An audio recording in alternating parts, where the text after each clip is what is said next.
I definitely see signs of hope now that, we have Audionals that are starting to kind of bring back a culture of actually doing things. That, it feels like I definitely see signs of hope now that, we have Audionals that are starting. I definitely see signs of hope now that, we have Audionals that are starting. I definitely see signs of hope now that, we have Audionals that are starting. I definitely see signs of hope now that, we have Audionals that are starting. I definitely see signs of hope now that, we have Audionals that are starting. I definitely see signs of hope now that, we have Audionals that are starting. I definitely see signs of hope now that, we have Audionals that are starting. I definitely see signs of hope now that, we have Audionals that are starting. I definitely see signs of hope now that, we have signs of hope now that,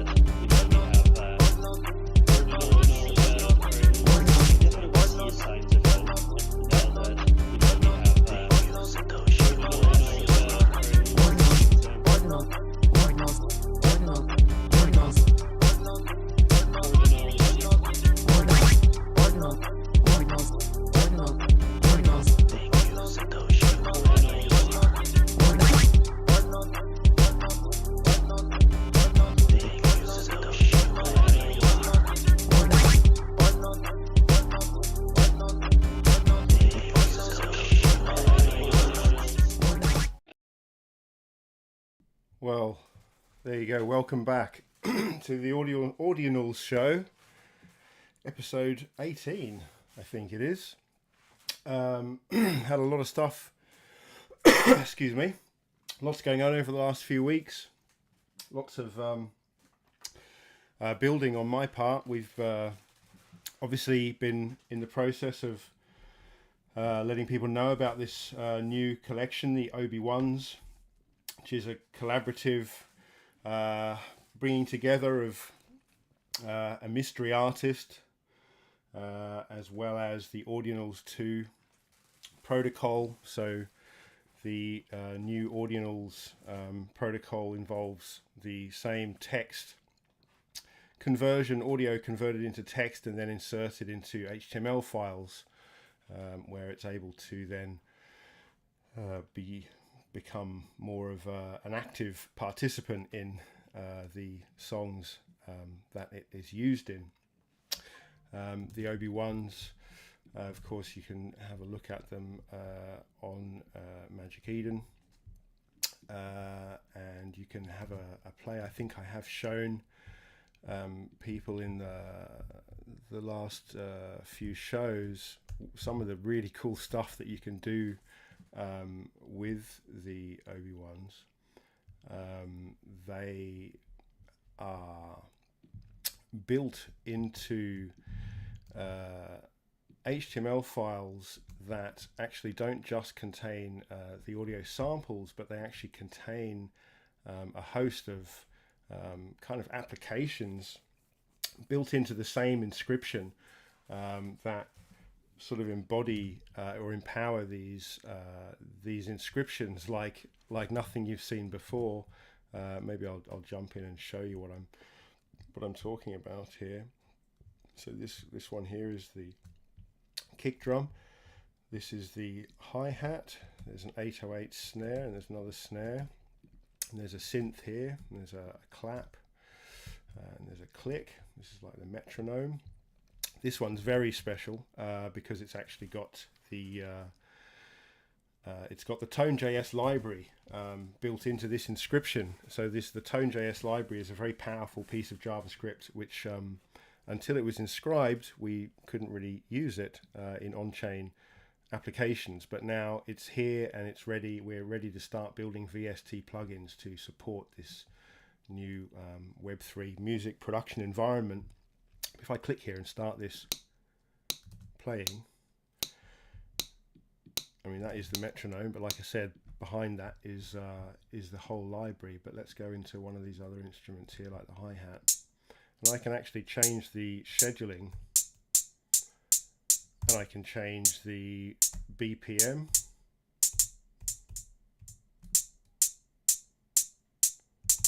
I've got them all set at 78 as a default because they're all inscribed on block 78.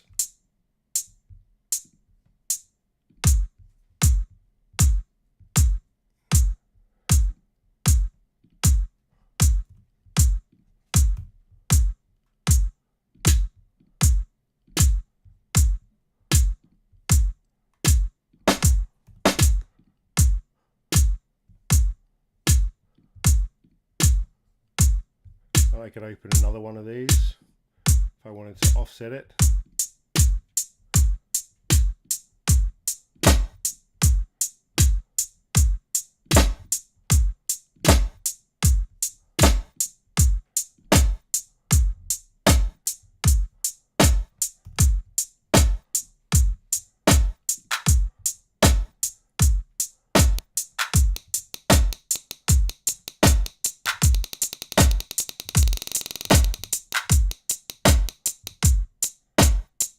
Yeah, so anyway, I'm not going to get too far into this. I've already shown this off.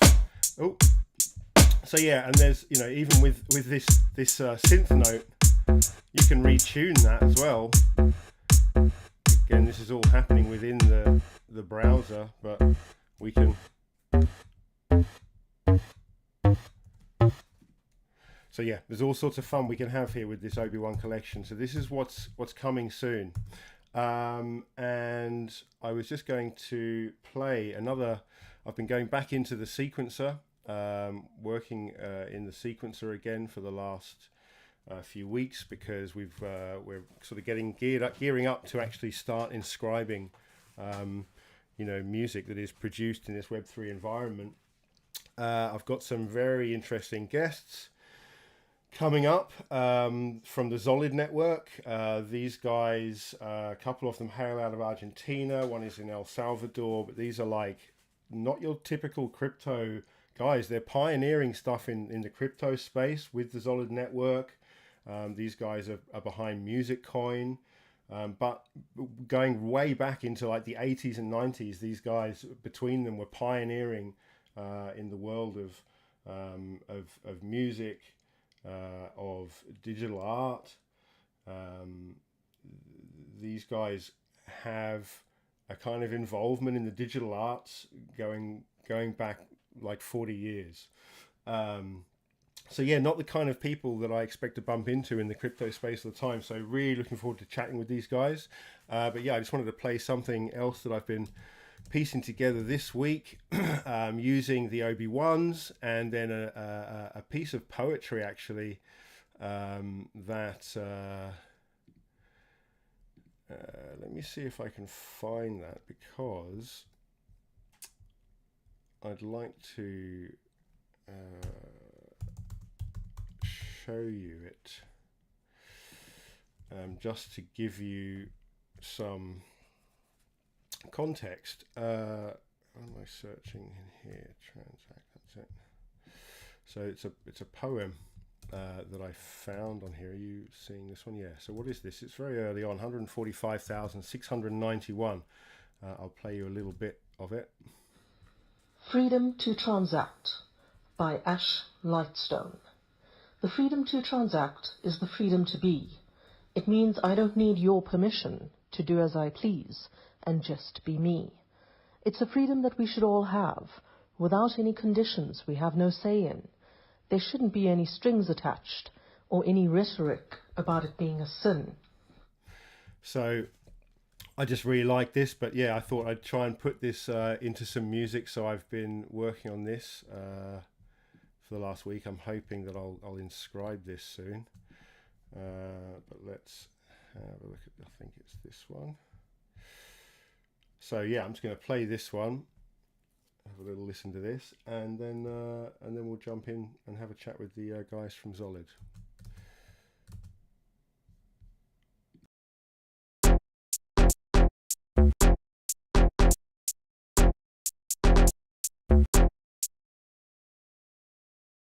I've just realised that I've got some bugs that I need to deal with.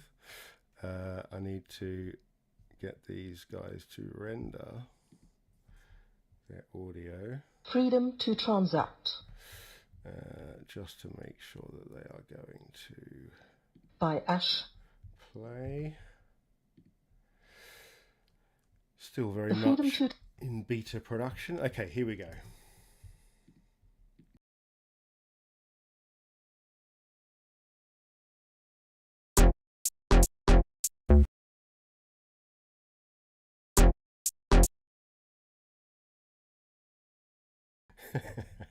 Sorry, give me a sec. Let's try and reload this again. I'm not sure exactly what's going on here. It's this is the production version. It's not the version that's on the website. You'll be pleased to know. All right, let's try that again. See if we can get this to... Freedom to transact. Why won't you play?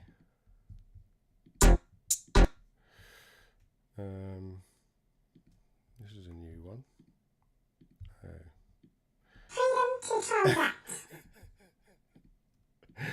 Oh, this isn't going so Freedom well. to transact. Freedom to transact. This was supposed to be much smoother. Why won't it play?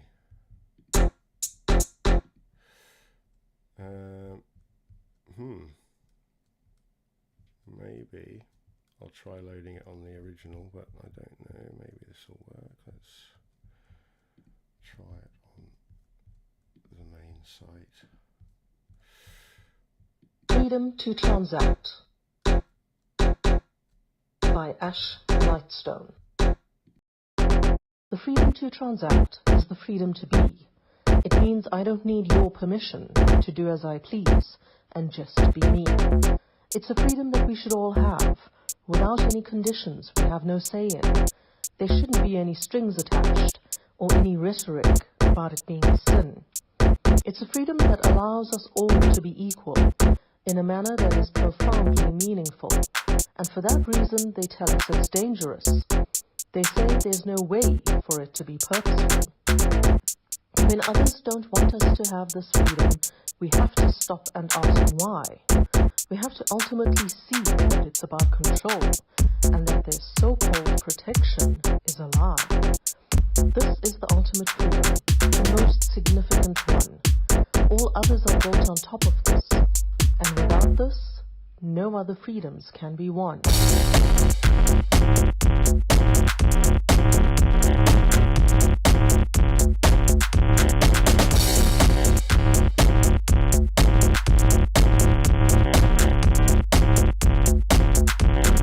Freedom to transact.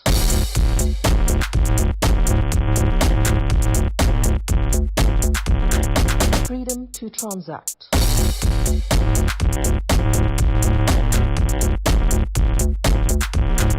Freedom to transact.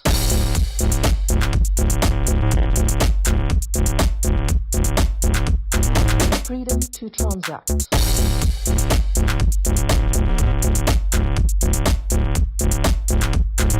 Freedom to transact. Freedom to transact. Freedom to transact. Freedom to transact. Freedom to transact. Freedom to transact. Freedom to transact. By Ash Lightstone. Oh yeah, freedom to transact. Coming to a blockchain all around you very soon. But yeah, so that's exciting. It's definitely going to be interesting getting some sort of full resolution songs released as inscriptions. Hopefully we'll get this song made up into a collection of 10,000 or something. Let's hope. Right, so I'm going to now move across to the Discord, where hopefully I've got my friends in, well, like I said, they're from Argentina and El Salvador, but actually at the moment they're spread out all over the world. One's in LA, one's in El Salvador, and one is in Argentina. Let me just jump into the Discord here and see if we are still in the chat here. Hey guys, can you hear me? Yeah. Hey, good. Let me just make sure. I'm just going to get this across here so that we can hear us. Okay.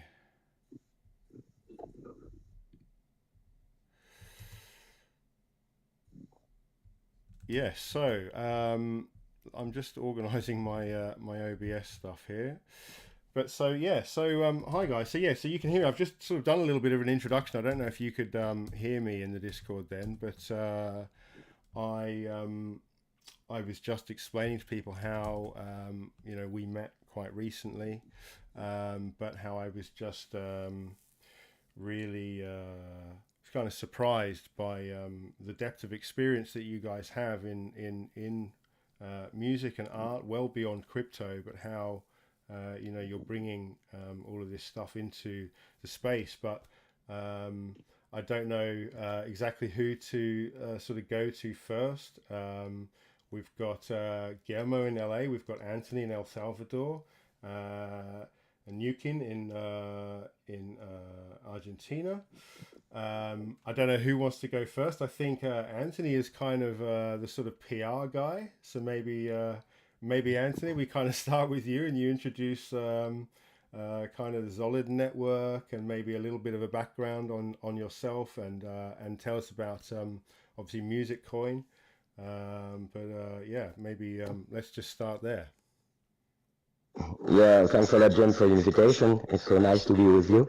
I'll try to bring some information in a nutshell, because we could dedicate 3 or 4 hours to all the elements you've just mentioned.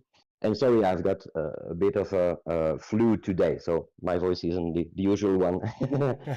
Yes, as Solid, we started off 3 years ago, but in a perspective that we have fed through, as you mentioned, more than 40 years of activities and experiences and organizing events and so on in the music field, and in particular in the electronic music one. And on that side of things, Gish and New will for sure bring many elements and history, because I would say the atypical member, meaning that I've joined from 2017-18, beginning of 18, when actually, yes, all the energy and the experience we had in that field found without at that time materialization through that project called Music Coin.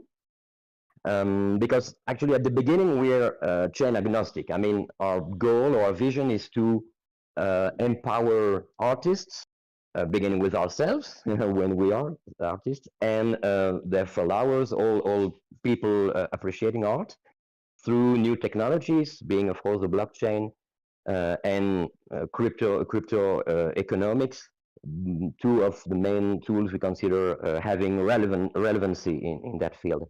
So Music Coin was quite a nice experience, because I met Guillermo and Nukin during that span of around 2 years, and we discovered there and contributed in creating too some mechanism like you know, the smart contracts share that any member of a band, let's say a band or a group of composers, can receive as far as rewards or earnings are concerned through that mechanism, a smart contract distribution of the earnings and the plays that allow artists to receive some money.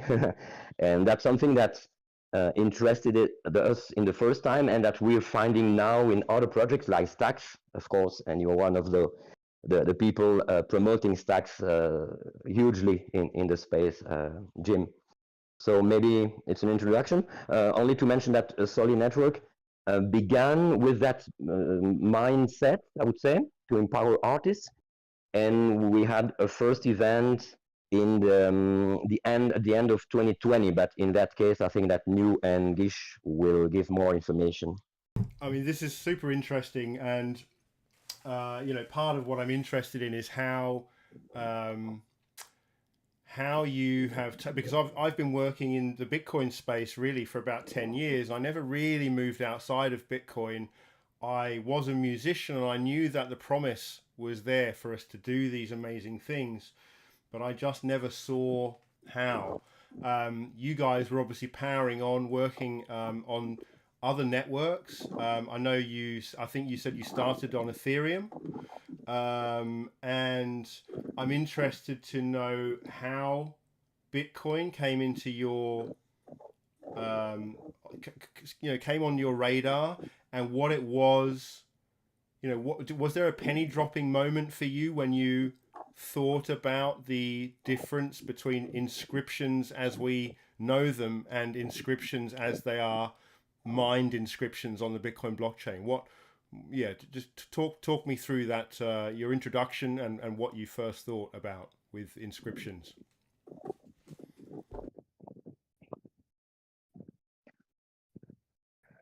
Anthony, yeah, it will be you, or you prefer I can respond?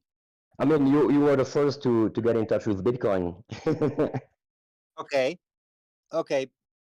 Basically, I hear about Bitcoin because I had in mind something like that since the 2000s. First of all, thank you, Jim, for having us. I'm new keen, maybe because the streaming is not like normal spaces that the people can see who is talking.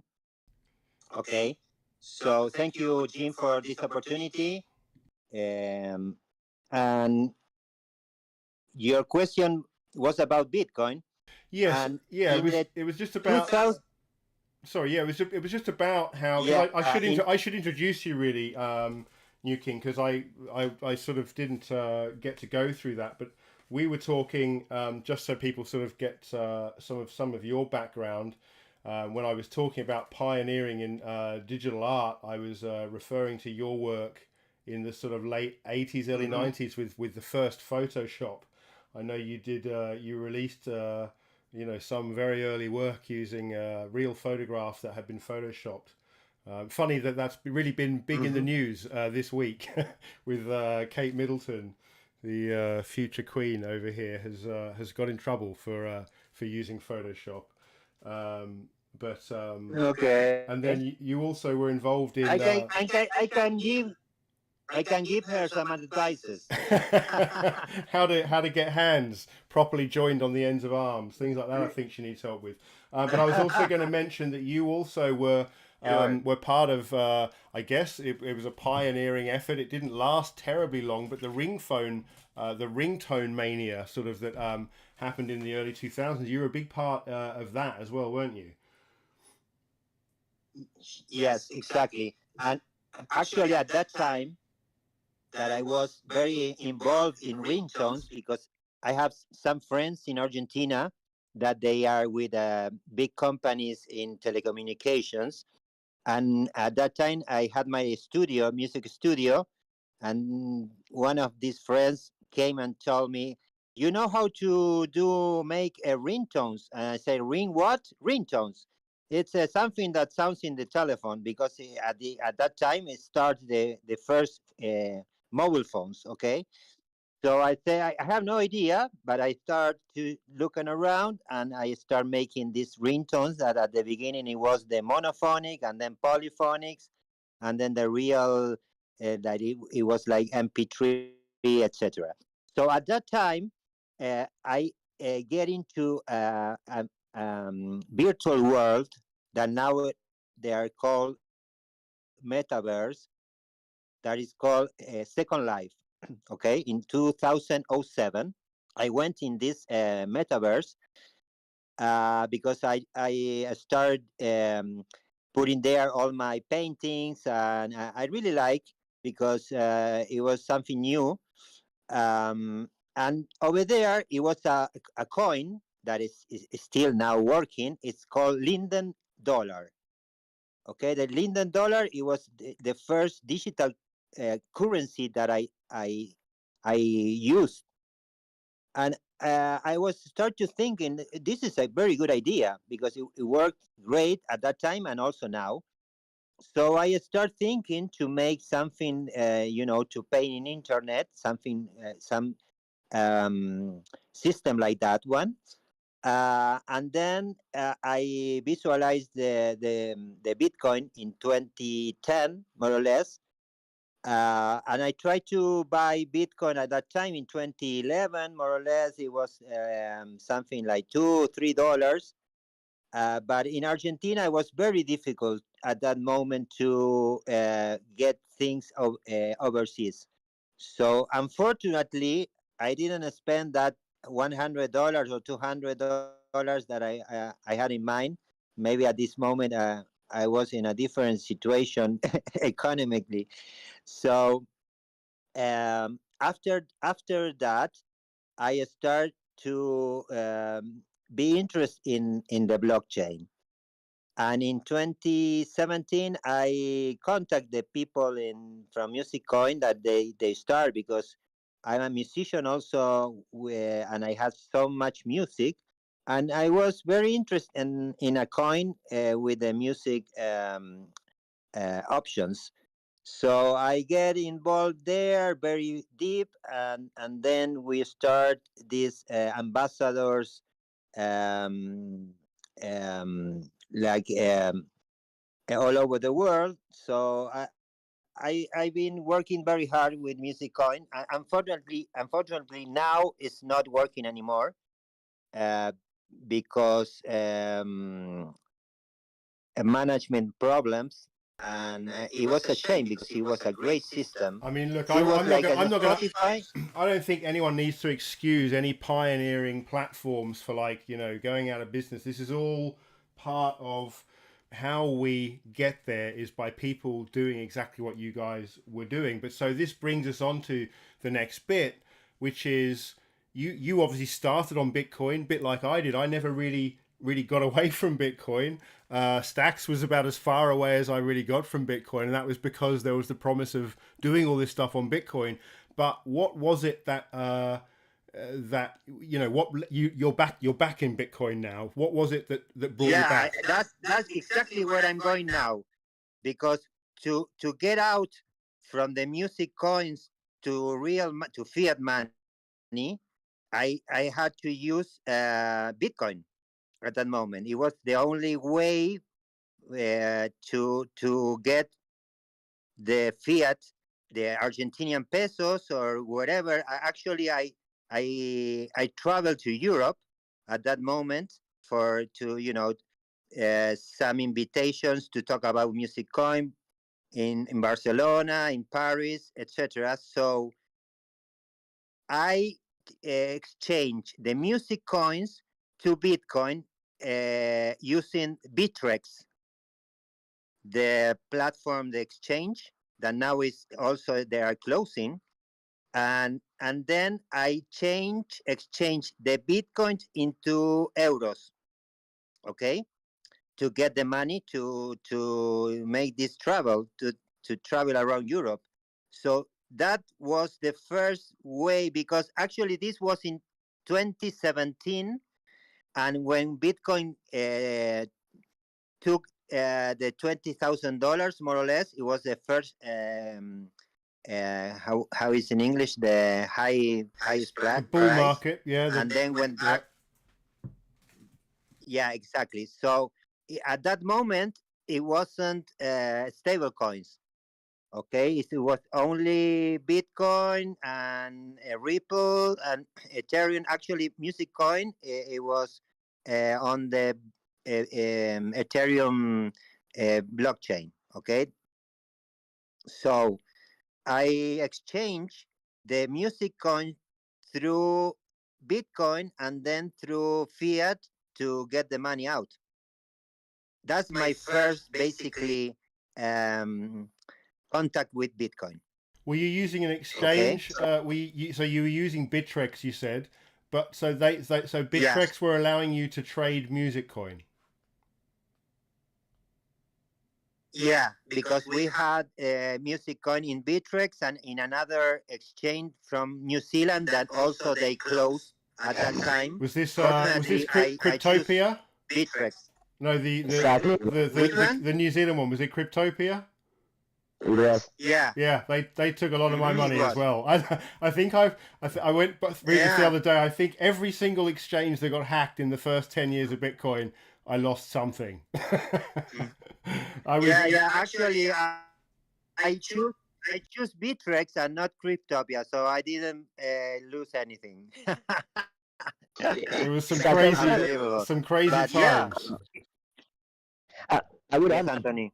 that what made us come back to Bitcoin that we never really sailed away from is its ubiquity on one side. The fact that, for instance, we live in Argentina and El Salvador, and you know the situation are different in both countries, but Bitcoin is I would almost say a livelihood necessity in our countries. First, secondly, and now that it's all over the place. Secondly, what you mentioned, the fact that from Music Coin, that was a nice project. I mean, regarding the concepts, there was that UBI, Universal Basic Income, for musicians idea that worked to a certain extent.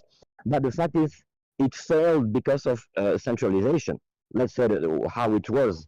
There was a hierarchy with the creator, the founder, who in the end took all important decisions. And we know that on Bitcoin, it's not the case. I mean, we only have to look at the current Audionals landscape. It's like, I would say, an ant universe where all ants are working together. In some cases, of course, there's egos, there's some shield in power, like shield exaggerations, but in the end, everything is like leveled by the Bitcoin blockchain itself. And I guess that's another element we'll mention later when talking about our Audi flyers. For us, Bitcoin is a time capsule, you know. I was reading information some time ago about the Voyager 1 and 2 spacecraft, and they contain, you know, those golden records discs where there are text, there are images, and there also are some dozens of music, like seeds, more or less like the Obi-Wans you are inscribing, or we're inscribing on the chain right now. I say we because we want to take part in the process. And there are complete pieces of electronic music, of traditional music, and so on. And it's supposed to be something foundable by aliens, if they exist, within 40,000 years, because the closest star that Voyager 1 in particular will get near to will be within in 40,000 years. For us, the Bitcoin blockchain is the same. So not only have they got to find it, they've got to somehow catch it before it burns. Yeah. Yeah, the Exactly. blockchain is definitely a much more efficient vehicle for this stuff, isn't it? So just to get moving on then to Guillermo in LA. One of the things that we first sort of spoke about was your background in sort of music, in parties, in rave culture. I think you mentioned you were in Ibiza for the Summer of Love, but you're actually in Ibiza for a bit over a decade. And you took the sort of rave culture back to Argentina. You were taking all the people like Oakenfold. I'm guessing you're also the connection with Han Solo, which is someone that we're really looking forward to working with. If he wants to get involved in stuff with on-chain music, can you? I think you mentioned it was Dolphin Dreaming was the outfit that you set up in Argentina. Do you want to tell us a little bit about your background and what's brought you to Bitcoin? Yeah, thank you. Yeah, Dolphin Dreaming was the first element in that piece that later on, I realized that was my mission coming from Ibiza. Somehow everybody there who experienced that explosion that was the Summer of Love went to a quest or a mission to share with the world what happened there. Some people was a DJ, some people were creating the vehicle for the DJs to play, and this was my case. So we did a lot of events everywhere, in Argentina, Uruguay, Ibiza. We did one in Uruguay, we call Embrace, that people travel from Buenos Aires to Montevideo and vice versa. It was Friday in Montevideo, Saturday in Buenos Aires.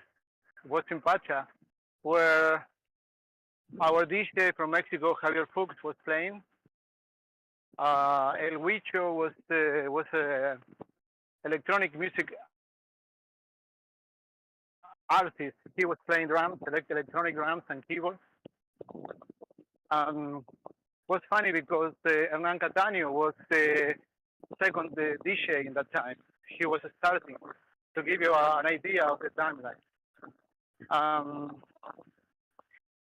So then,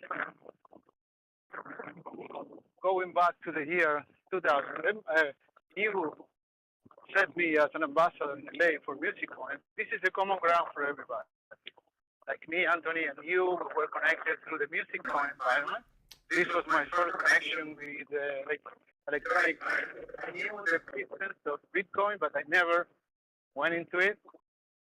So when Bitcoin came, I started researching, checking that world, and it was fascinating. I really, really enjoy, and I have the vision that this is something that is connected to the future. So we continue, as the MusicCoin world was diminishing. Hold on a second, it's a big track coming. No worries. Yeah, well, the Bitcoin, the MusicCoin world was evaporating. We joined together and we started creating our own events. And COVID was hitting. DJs were struggling. People didn't dance, didn't listen to music, and people from a new platform that have the possibility of monetize by subscription contact us. We did an event and we created Samsung. This was the first organization that we created. And Samsung, what did the first time was connect the whole world with music. So we started playing music virtually. Virtually meaning not in person, like through the platform. So people from Kuala Lumpur started, and as soon as the time zone passed for the New Year's Eve, 2020, people all around the world were playing. 2021. 2021. People from, we started in Kuala Lumpur in Malaysia, then Zanzibar, Istanbul, Amsterdam, London. Mr. C was playing for us in London. Ibiza, LA, Mexico City, Toronto in Canada. Was all the world almost covered by time zone, and was an incredible success. We were able to put a translation chat. So people from Israel, I remember this is true, people from Israel were chatting with people from Turkey, each one in the original language, and they were understanding each other. So it was amazing, it was really, really inspiring what we did. That's incredible. So we started with virtual events. Then we connect with Second Life. So we start connecting real DJs with virtual world. So it was a very interesting experiment. It was a very interesting experiment. And then streaming then on Twitch and in the Central Land. And in the Central Land and then Twitch. like a cascading platform. Was always experimenting, always having fun is the main thing. To have fun what we were doing.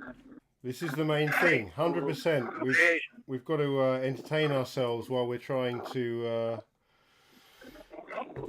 forge new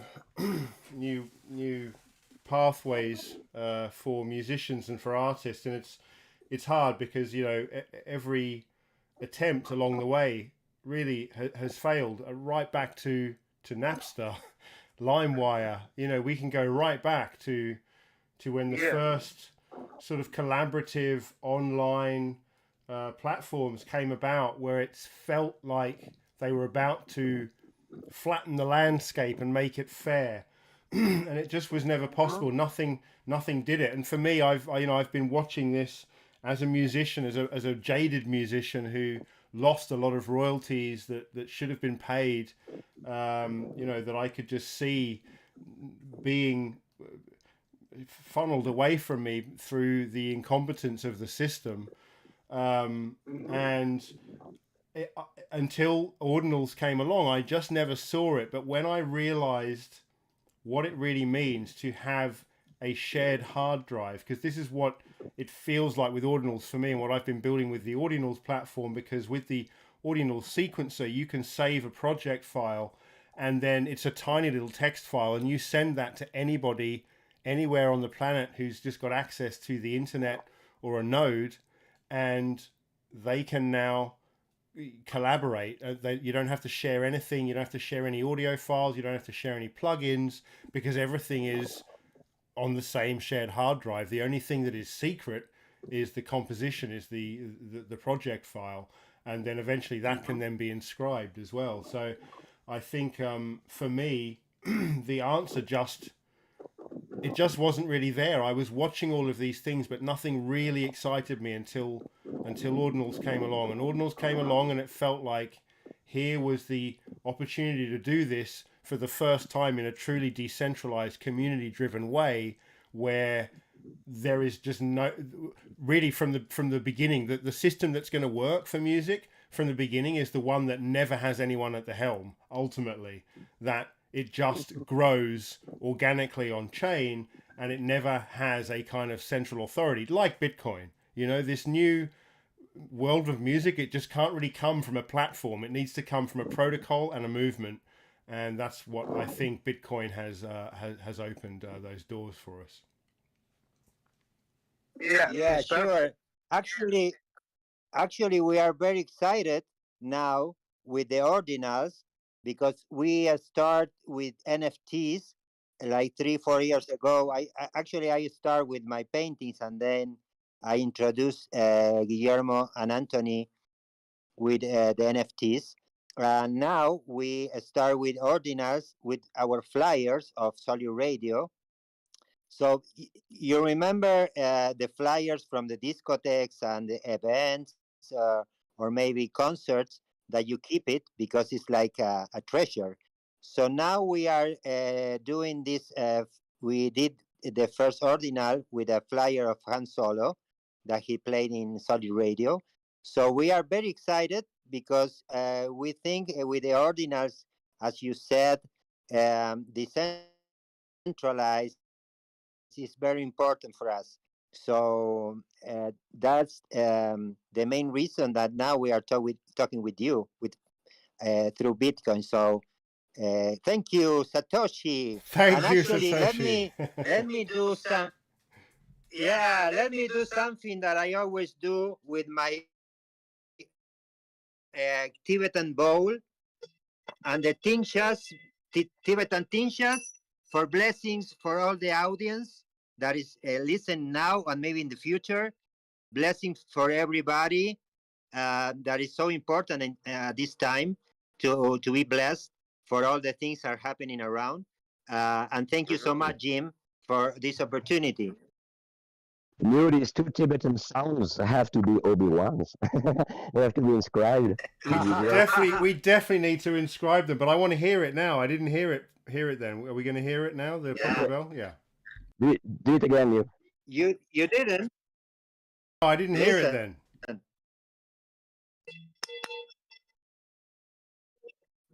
Now? It's just not as smooth. The other day when I heard it, I heard the whole ring. I think your reception is in and out, and so we're getting it in bits.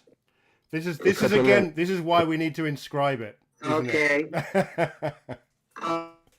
Okay, we will. We will. Don't worry.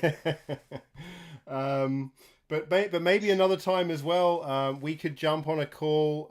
Like if you guys are up for it, I'm happy to do like a video call where we can see each other and we can show some art. We could, you guys could show some of the original, your original art that you mentioned from the early days. But I'm really excited to kind of, carry on the conversations with you guys. I think you are like the epitome of people who are working towards the right goal, and by just trying stuff, Musicoin, it was just an experiment, and it was with all the intentions of taking it to become the thing it was to become. And like I said, it's just one of a very, very long list of companies and platforms that have tried to do this. And I think now we really do have the opportunity, and the opportunity really is just getting the community to start operating in this sphere. They don't have to use a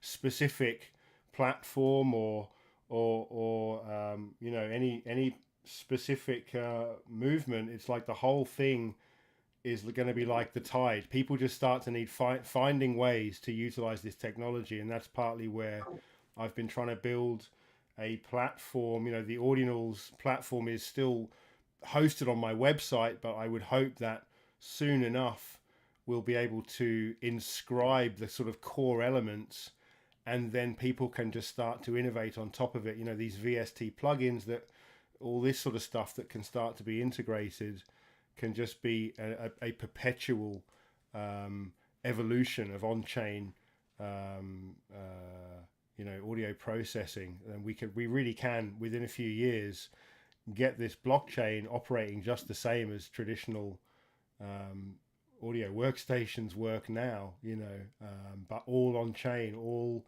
tying attribution for every aspect of every song back to its rightful owners, without any ability to get in between them and their users. So it's a very exciting time, and I'm very excited that I met you guys, and you're all such good spirits and legends.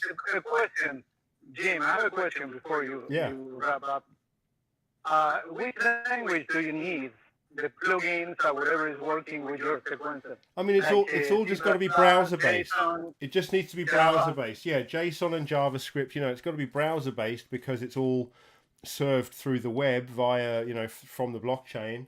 So it just anything that's browser based, everything's going to be JavaScript and JSONs. All of the music that I'm making now is audio that is converted into base64 text, and then it's inserted in a JSON, which is then embedded in an HTML file in order to give the music, its own artwork and its own controls, all within the same file.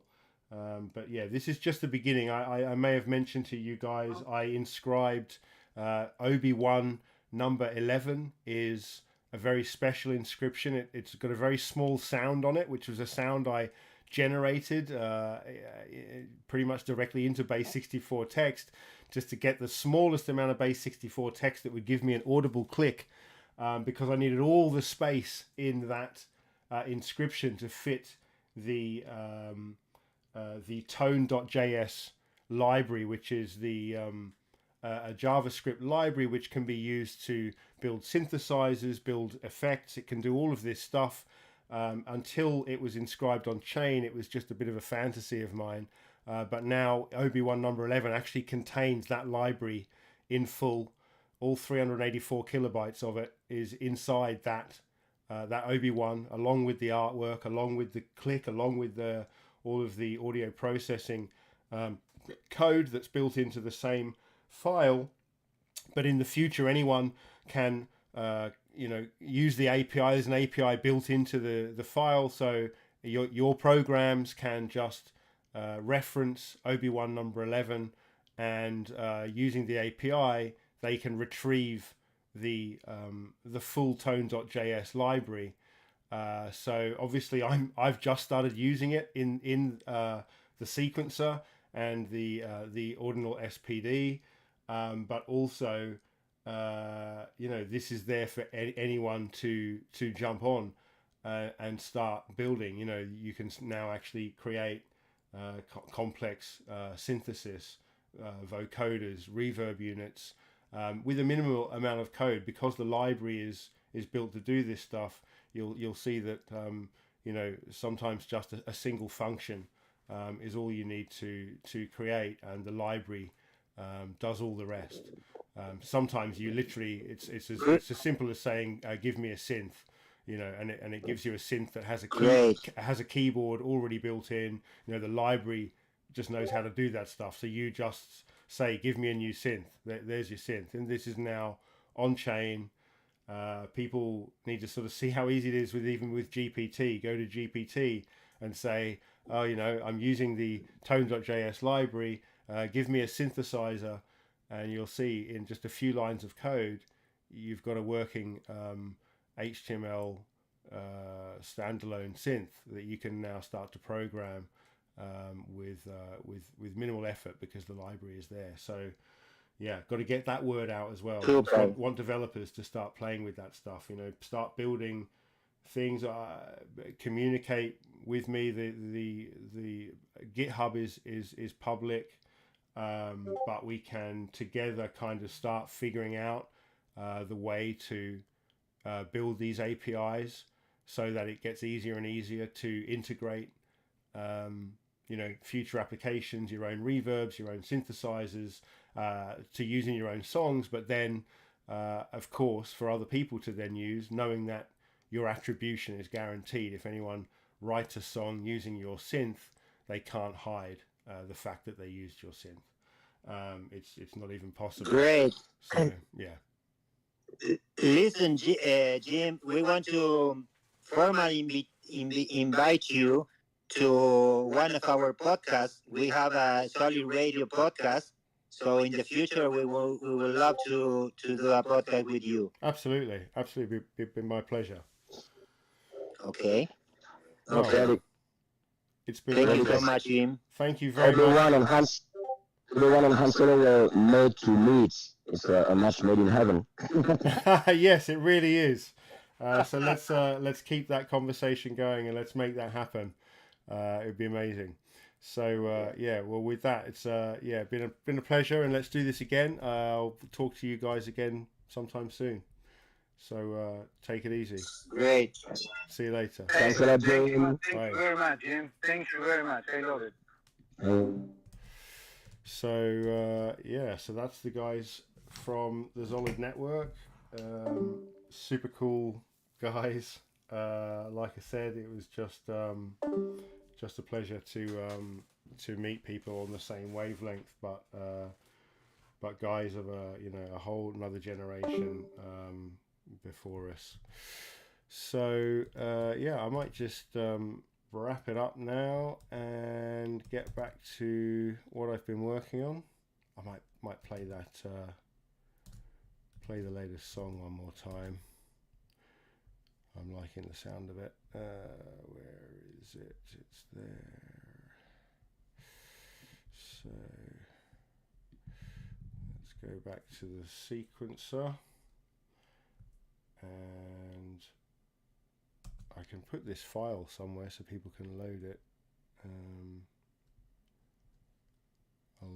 I'll upload it in the Discord, I guess, so that you can just load this file and play with it yourselves. But thanks again. Episode 18, and see you for another one next week. Cheers. Freedom to Transact by Ash Lightstone. The freedom to transact is the freedom to be. It means I don't need your permission.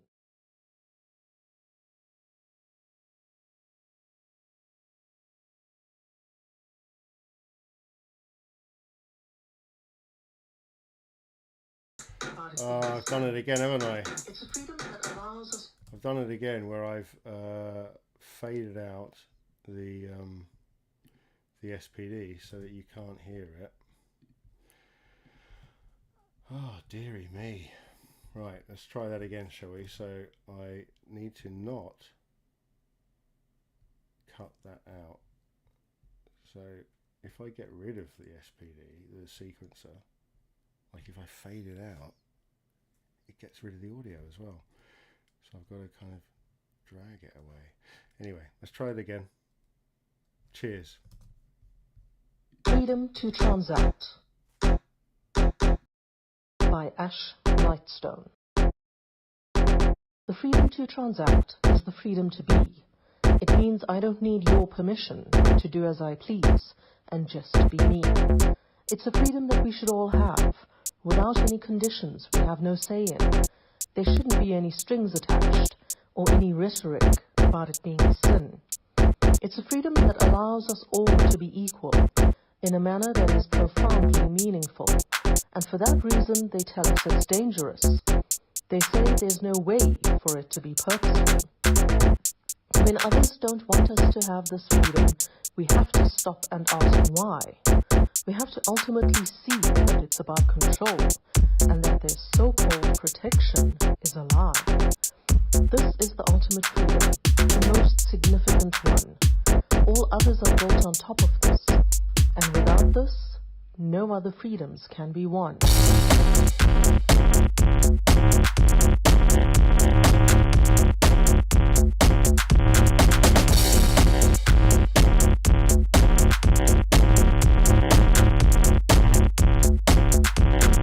Freedom to transact.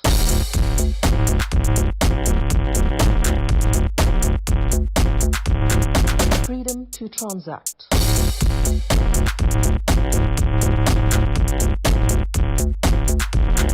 Freedom to transact.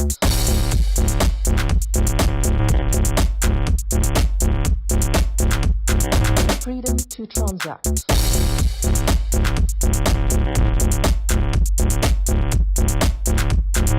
Freedom to transact. Freedom to transact.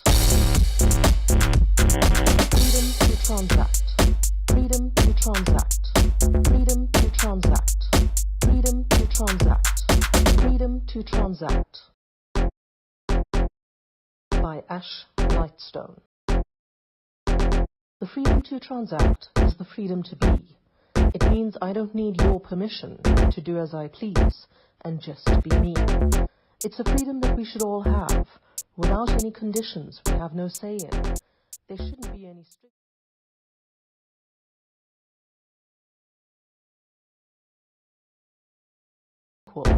in a manner that is profoundly meaningful, and for that reason they tell us it's dangerous. They say there's no way for it to be purposeful. When others don't want us to have this freedom, we have to stop and ask why. We have to ultimately see that it's about control, and that their so-called protection is a lie. This is the ultimate freedom, the most significant one. All others are built on top of this, and without this, no other freedoms can be won.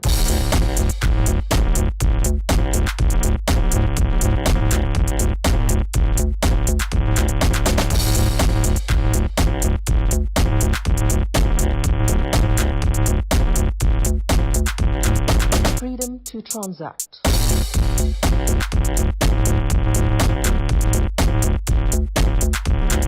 Freedom to transact.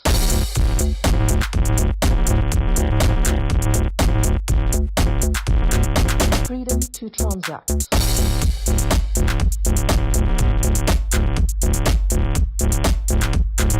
Freedom to transact.